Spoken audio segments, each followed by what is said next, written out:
So let us have our work organized like that. So the contribution margin is just the net effect of these two, the net effect of these two like that. So I just autofill to year number 4.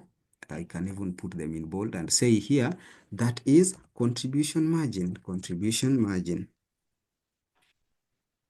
So now that you've done your management accounting, that is a term that is not new to you. This term of contribution margin is not new to you.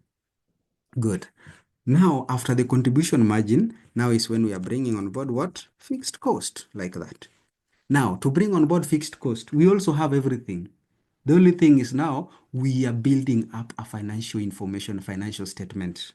Yeah, that is now what we are doing. We are building up a financial statement. We are building up a financial statement. So fixed cost, we know fixed cost, we do not multiply by the number of units.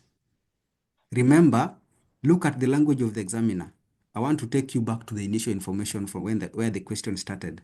You are told selling price per unit, variable cost per unit. But when you come to fixed cost, they just said annual fixed cost. There is no per unit here. So I don't expect somebody to multiply the fixed cost by the number of units. You will not be doing the right thing. Now, fixed cost is never charged per unit. Fixed cost is a cost that encompasses and includes all that is happening in that establishment for that year.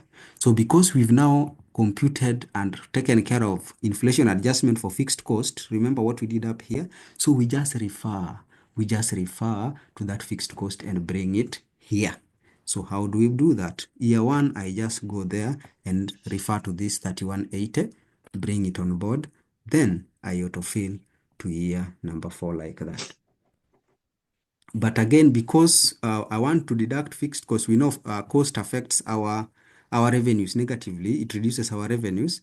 I would want to bring it as negative. I want to bring it as negative so that it makes our computation easy and the flow can easily be understood. After we've taken care of all elements of cost,